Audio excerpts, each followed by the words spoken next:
Istanbul is Turkey's largest city. It's the heart of Turkey's business and cultural life. The country's largest port and home to more than 12 million people. Byzantium had a superb location on the Bosphorus, the broad strait that connects the Black Sea with the Sea of Marmara and the Aegean. Roman Emperor Constantine I chose Byzantium as his new imperial capital. He ordered his builders to construct a great city of wide boulevards, spacious public squares and grand palaces. It was designated as the New Rome in 330 AD and named after him, Constantinople. 2 centuries later, in 537 AD, Emperor Justinian the Great inaugurated his greatest building project, the Church of the Holy Wisdom, or Hagia Sophia. Set on a hill overlooking the Bosphorus, right where the pagan temple of Byzantium once stood, the great church was the largest and most magnificent building in the entire world at the time. The Byzantine Church of the Holy Saviour of Ankara, built in the 11th century, is very different. A small, beautifully decorated church that was built as the centre of a monastic complex. Located near the city's massive land walls, it boasts the finest Byzantine mosaics in the entire region. The frescoes in the Paracelsian chapel were the product of a new Byzantine art movement, which paralleled the Italian Renaissance. The church is now a museum. Near Hagia Sophia was the city's hippodrome, a place for public games, tournaments, chariot races and special events. Along its spina, or central dividing line, are the great relics of the past. An Egyptian granite obelisk brought by ship from the Nile. A bronze serpentine column, once topped by 3 serpent heads.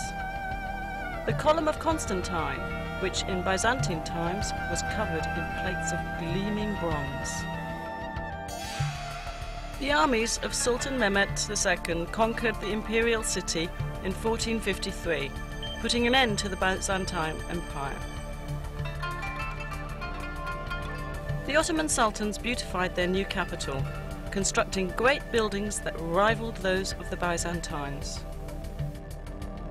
The Blue Mosque, built by Sultan Ahmet I in 1616, was set next to Hagia Sophia so that people could compare the 2 artistic achievements.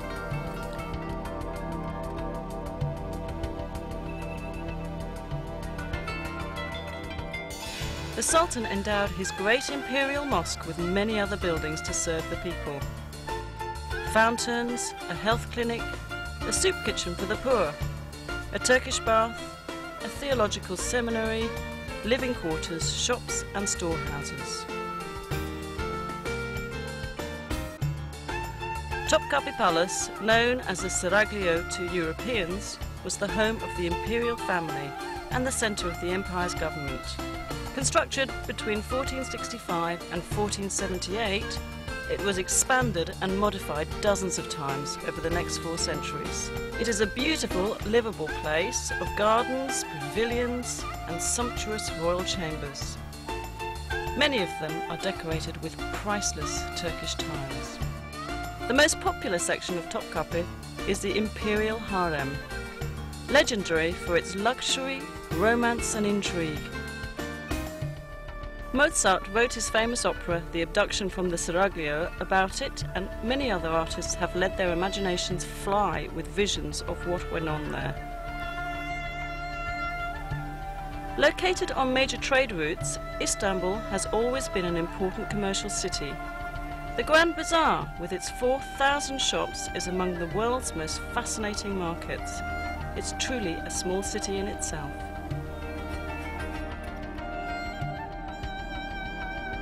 Nearby on the Golden Horn is the Egyptian or Spice Bazaar, known in Ottoman times as the place to buy exotic spices and herbs to be used in cooking or as traditional medicines.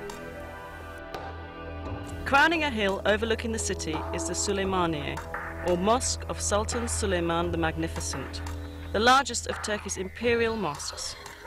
Built for the empire's greatest sultan, it is the masterwork of Mimar Sinan, Turkey's greatest architect. The region around Istanbul is filled with fascinating places to visit on day trips.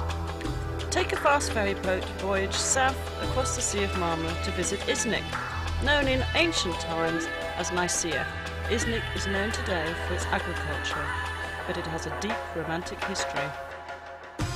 Ancient Nicaea was an important political, cultural and commercial city surrounded by powerful city walls which survive to this day. The early Christian church held two important ecumenical councils here. At the first council of Nicaea, held in the year 325 at the church of Hagia Sophia, theologians set the stage for the adoption of the Nicene Creed.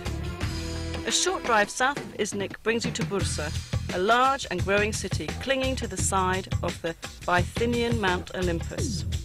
Bursa was already ancient when, in 1326, the Ottoman Sultans chose it as the first capital of their rapidly expanding empire. They beautified their new capital with fine public buildings, including the Ulu Cami, or Great Mosque. Dating from 1396, it is the oldest Ottoman mosque still standing. A quarter century later, the Green Mosque was built. Its style is different from that of the Arab-influenced Ulu Cami. The Green Mosque and neighbouring buildings, a royal tomb, a theological seminary and a soup kitchen for the poor, give us a glimpse of what Ottoman architecture would achieve during the coming centuries. Since ancient times, Bursa has been at the centre of Anatolia's silk trade. Much of the trading takes place in the historic Kozahan. The ultrafine silk thread is dyed and woven into brightly coloured Bursa scarves, shawls, blouses and other garments. Perhaps the most beautiful products of all are the fine Turkish carpets woven of pure silk or a blend of silk and wool. West of Bursa's city centre is the suburb of Çekirge, famous for its hot mineral springs. The Romans enjoyed these baths, as did the Ottomans, who restored and improved the facilities. And in a few hours you'll arrive at the Dardanelles, the historic strait which connects the Aegean and Mediterranean seas with the Black and Marmara seas. During World War I, Winston Churchill sent a huge Allied fleet to force its way through the Dardanelles in order to capture Istanbul and reopen the sea lanes to Russia. Stout Turkish resistance halted the fleet and the invading army, but the cost in casualties was horrendous for both sides. The Allies suffered more than 250,000 casualties and the Ottomans an equal number. Overlooking the southern mouth of the Dardanelles stands ancient Troy. There has been a settlement here since the Bronze Age.